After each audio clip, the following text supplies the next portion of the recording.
கிராம சுகாதார செவிலியர் பயிற்சி முடித்த அங்கன்வாடி பணியாளர்கள் நலசங்கத்தின் கோரிக்கைகளை கலைஞரின் மகன் கனியோடு பரிசீலிக்க வேண்டும் என மாநில ஒருங்கிணைப்பாளர் மு வரதராஜன் தலைமையில் விளக்கக் கூட்டம் சென்னை அண்ணா சாலையில் உள்ள தனியார் அரங்கத்தில் தமிழ்நாடு ஒருங்கிணைந்த சத்துணவு மற்றும் அங்கன்வாடி பணியாளர் நலசங்கத்துடன் இணைக்கப்பட்ட கிராம சுகாதார செவிலியர் பயிற்சி முடித்த அங்கன்வாடி பணியாளர்களின் கோரிக்கைகளை தற்போதைய தமிழக முதலமைச்சர் கலைஞரின் மகன் கனிவோடு பரிசீலிக்க வேண்டும் என மாநில ஒருங்கிணைப்பாளர் மு வரதராஜன் தலைமையில் விளக்க கூட்டம் நடைபெற்றது.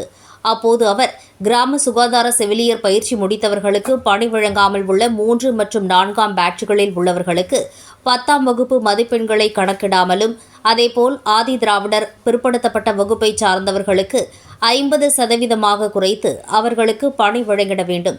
போராட்டத்தில் ஈடுபட்டுள்ள சத்துணவு மற்றும் அங்கன்வாடி சங்கங்களின் நிர்வாகிகளை அழைத்து தமிழக முதல்வர் பேச்சு நடத்தி அவர்களுடைய கோரிக்கைகளை நிறைவேற்றிட வேண்டும். அதேபோல் சத்துணவு அங்கன்வாடியில் பணிபுரிகின்ற மேல் படிப்பு படித்த ஊழியர்களுக்கு அரசின் பிற துறைகளில் காலியாக உள்ள பணியிடங்களை தகுதி வாய்ந்தவர்களை கொண்டு நிரப்பிடலாம் என்றும் இதனால் அரசுக்கு எந்த விதத்திலும் செலவினம் வரப்போவதில்லை. ஓய்வு பெற்ற சத்துணவு மற்றும் அங்கன்வாடி பணியாளர்களுக்கு மற்ற துறைகளில் ஓய்வு பெற்றவர்களுக்கு வழங்குவது போல் வழங்கிடவும் ஓய்வூதியத்தை குடும்ப ஓய்வூதியமாக மாற்றிட வேண்டும் என தமிழக முதல்வரை கேட்டுக்கொள்கிறோம். இவை அனைத்தும் வருகின்ற சட்டமன்ற கூட்டத்தொடரில் அறிவிப்பார் எனவும் எதிர்பார்க்கிறோம். கலைஞரின் மகன் எங்களுடைய கோரிக்கைகளை பரிசீலனை செய்து கலைஞரை போல் அங்கன்வாடி மற்றும் சத்துணவு ஊழியர்களின் கோரிக்கைகளை நிறைவேற்றி தருவார் என நம்புகிறோம் என கூறினார். சத்துணவு பணியாளர்கள், அங்கன்வாடி பணியாளர்கள் சில பிரதான கோரிக்கைகளை வலியுறுத்தி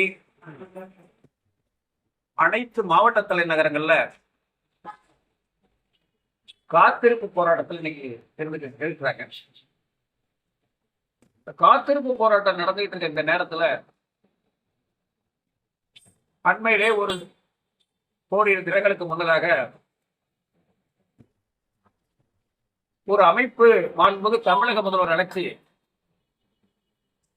பாராட்டு நிகழ்ச்சி நடந்தது பார்த்தோம்.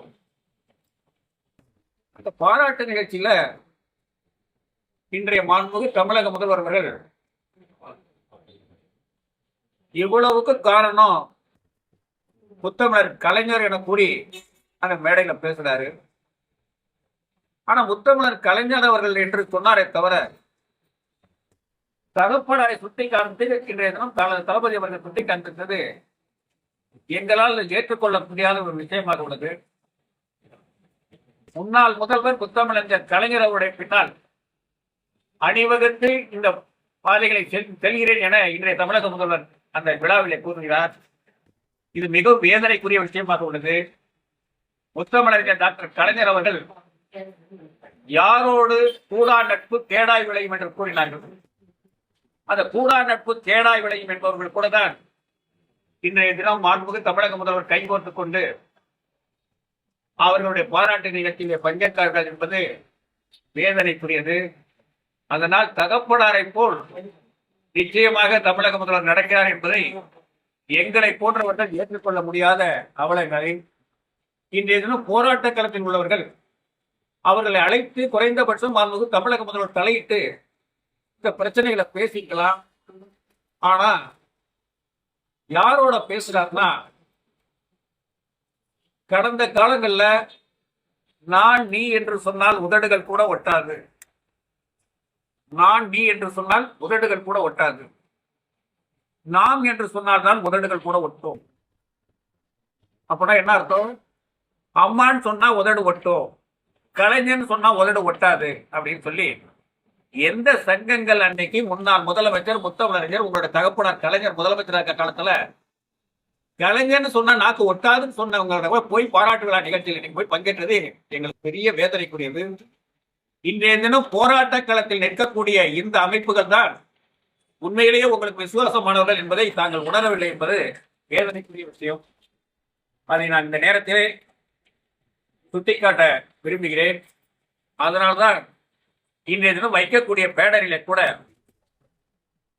தெளிவாக நாங்கள் படம் பிடித்து கலைஞரின் மகன் கனிவோடு பரிசீலிப்பாரா என்ற ஒரு பேனரை நாங்கள் வைத்திருக்கின்றோம். அந்த கனிவு என்பது இவரிடம் இல்லாத ஒரு வேதனைக்குரிய விஷயம். இன்றைய தினம் சத்துணவு ஊழியர்கள், அங்கன்வாடி ஊழியர்கள் பிரதான கோரிக்கைகள் இருக்கிற காலி பணியிடத்தை பூரா பூர்த்தி பண்ணுங்கன்னு கேட்கிறேன். இது ஒரு கவர்மெண்டோட ஒரு பாலிசி மேட்டர், இது ஒரு பாலிசி டிசிஷன், அரசினுடைய கொள்கை முடிவு. காலி பணியிடங்களை இருக்கிற காலி பணியிடத்தை பூர்த்தி பண்ணுங்க. இன்னைக்கு 1க்கு மேற்பட்ட சத்துணவு பணியாளர்கள், அங்கன்வாடி பணியாளர்கள் பல பணி சுமைகளுக்கு மத்தியில இந்த சத்துணவு மைய பொறுப்புகளை பணியாற்றுகிறாங்க என்பது இது அரசாங்கத்துக்கு தெரியாம இருக்கிறது வேதனைக்குரிய விஷயம். சத்துணவு பணியாளர்கள், அங்கன்வாடி பணியாளர்கள் ஏறத்தாழ 40 ஆண்டு காலமாக இந்த திட்டத்துல பணியாற்றி அவர்களை பணி வரமுறைப்படுத்துறேன் அப்படின்னு சொல்லி தேர்தல் வாக்குறுதி சொன்னீங்க. நாங்க உங்களுக்கு ஒரு ஆலோசனையை சொல்லியிருந்தோம் அந்த கூட்டத்துல. அன்னைக்கு அமைச்சரவை கூட்டத்துல அமைச்சரோட பேச்சுவார்த்தை நடக்கும் போது உங்களை நிதி சூழல் சுமை இல்லாத விஷயத்தை நாங்க சொல்லியிருக்கோம். நீங்க நிரந்தரமாக்க முடியலையா, பரவாயில்ல, இருக்கக்கூடிய அரசு காலி பணியிடங்கள்ல படிப்படியாக இந்த சத்துணவு அங்கன்வாடி பணியிடம் அரசு துறைகளில் இருக்கக்கூடிய எல்லா காலி பணியிடங்கள், இளநிலை உதவியாளர், அலுவலக உதவியாளர், இரவு காவலர், பதிவுரை எழுத்தர் போன்ற பணி காலியிடங்களை நிரப்புங்க, இது உங்களுக்கு நிதி சுமை இல்லை அப்படின்னு சொல்லியிருக்கோம். ஆனா நீங்க ஒரு வித்தியாசமான உத்தரவெல்லாம் கொடுத்து மாண்புமிகு அமைச்சர் கையினால கொடுக்க சொல்றதெல்லாம் பார்க்கும்போது எங்க ஆட்கள் எல்லாம் எவ்வளவு நீங்க முட்டாளா நினைக்கிறீங்க என்பது ரொம்ப வேதனைக்குரிய விஷயமா இருக்கு. கோடை விடுமுறை என்று ஒரு அறிவிப்பை கொடுக்குறீங்க. அந்த கோடை விடுமுறை என்பது கூட 1/5/2026 31/5/2026. அப்ப இந்த ஆண்டுக்கு மட்டும்தான் கோடை விடுமுறைங்கிறீங்க. அடுத்த ஆண்டுக்கு கோடை விடுமுறைக்கு யார் ஆட்சியில் அமர போறாங்களா பாத்துக்கோங்க நினைக்கிறீங்களான்னு தெரியல.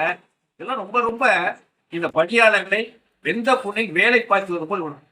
இவரோட நிலைமையெல்லாம் இன்னைக்கு பாலைவனத்துல பரிந்துரைக்கக்கூடிய நிலைமையில இன்னைக்கு சாலையில அமர்ந்து சாலையில அவர்கள் ஒப்பாரி போராட்டம் இன்னைக்கு இருந்துட்டு இருக்காங்க. அவர் எந்த அமைப்புகளா இருந்தாலும் அவர்களை அழைச்சு பேச்சுவார்த்தை நடத்துறது எங்களோட பிரதான கோரிக்கை. நீங்க அழைச்சு பேச்சுவார்த்தை நடத்தலன்னு சொன்னா இன்னும் எங்களுடைய முக்கியமான டிமாண்ட்களா இருக்கு. நேற்று தினம் மாண்புமிகு தமிழக முதல்வர் அவர்கள் கையினால தமிழ்நாடு அரசு பணியாளர் தேர்வாணையம், தமிழ்நாடு ஆசிரியர் தேர்வு வாரியம், மருத்துவ தேர்வாணையம் எல்லாத்துல இருந்தும் பணியாளர்களை தேர்ந்தெடுத்து உங்க கையினால உத்தரவு கொடுக்கறதா ஒரு மிகப்பெரிய விளம்பரங்கள்லாம் நேற்று தினசரி பத்திரிகையில முதல் பக்கத்திலே வந்தது. பலாயிரக்கணக்கான பணியாளர்களை அங்க கூட்டி அவர்களுக்கு ஒரு ஏறத்தாழ ஒரு 90,000 பேருக்கு நீங்க பணி நியமன ஆணைகள் வழங்கலாம் சொன்னீங்க. ஆனா உங்க ஆட்சி காலத்துல நீங்க கைனால கொடுக்கக்கூடிய அந்த பணி நியமன ஆணைகள்ல இந்த பொது சுகாதார மருத்துவத்துறையில ஒரு பெரிய ஊழல் நடந்திருக்கிறத உங்களுடைய நிகழ்ச்சியிலேயே நல்ல தெளிவா காமிச்சிருக்கு.